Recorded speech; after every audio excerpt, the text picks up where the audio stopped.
Hello, happy Wednesday. Hope you guys are doing well. Whenever I start this message, I always have the urge to say hello, all you cats and kittens, but I know you guys will make fun of me if I do it, but I guess I just did it. So there you go. You're probably making fun of me right now. Anyways, we'll discuss that show when we return. So today is the day that I post part 2. I hope that you found part 1 okay. I am just going to repeat something that I said yesterday, and that's step 3 and step 4. They should have been hard. It should have taken you some time to do a meaningful job on that, because you are taking things that are important to you, but you have to elaborate, and that's the key. That's where the magic in this assignment is going to happen.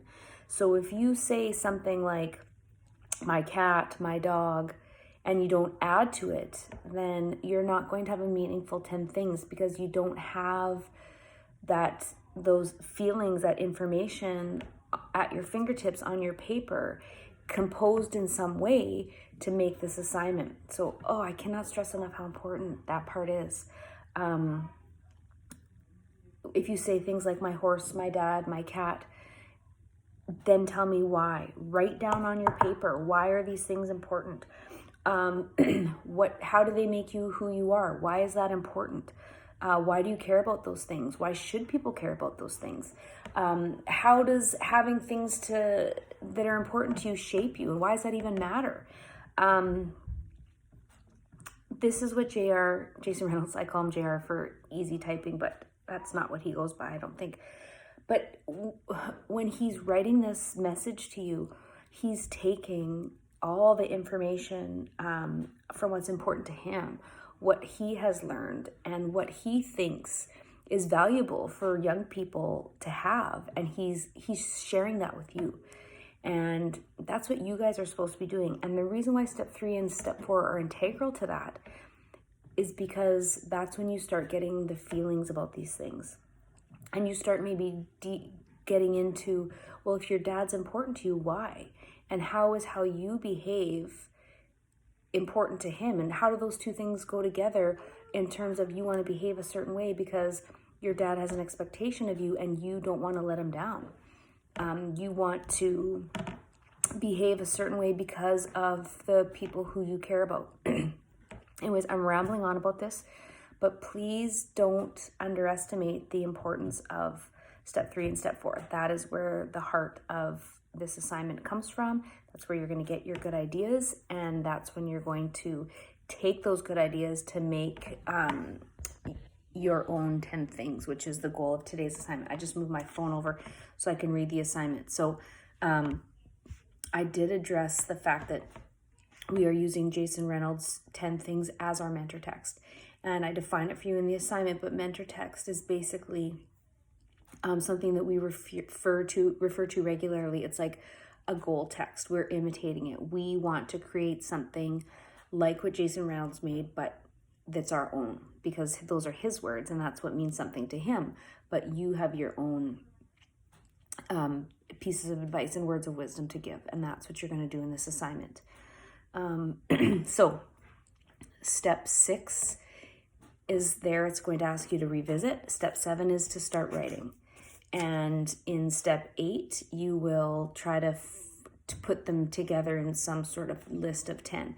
And I want you to pay attention to Jason Reynolds' list and note the variety. Some are long and have a lot more explanation. Some are briefer. And there's a purpose to that.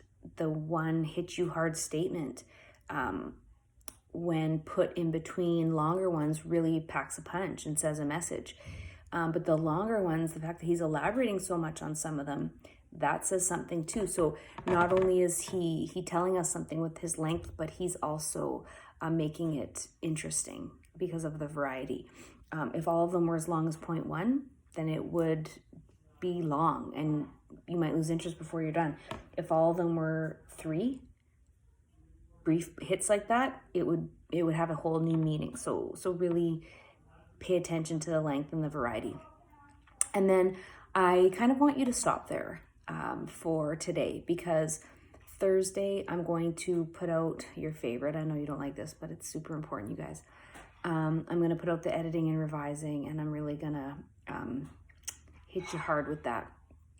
So, but that's for tomorrow. And then I'm going to give you some time to edit and revise.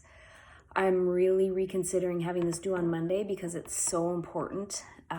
This is like the writing process, like we haven't done very much. And I want to give you time to do it properly. And I don't want you to rush, but I want to give adequate time.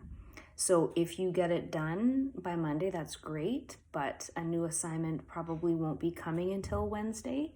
And it will probably be social studies and ELA. I don't know. I need some time to think on that. It's a week away. But so the social studies that I originally had mentioned, I'm not going to give you now, but so few of you are done your research projects. So if you are looking for work to do, you should have some there with that social studies. So I'm going to extend the deadline for this. I'm thinking Wednesday, like a week today, but I don't know. Just know that you don't have to have it done for Monday because I really want you to spend some quality time editing and getting someone to, or anyways, I don't want to get too ahead of myself. So that's basically that. That is my message for today. I know you can see behind me, it's dark. So I'll just be honest, I had a better message recorded. The light was beautiful. It made me look younger.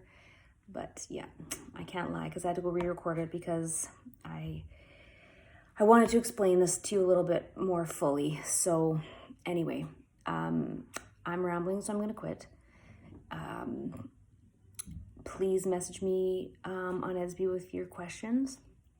Really, really take some time to read this assignment, to think it through before you ask me your questions. And please, guys, just think, and then write. And don't worry. Just get your ideas out. Just let the fountain of your words just pour out. That's a metaphor. I want you to write, and I want you to feel your words, and I want it to mean something to you. And if you do that, you'll put out a good piece of writing, and I cannot wait to read it. So, bye-bye.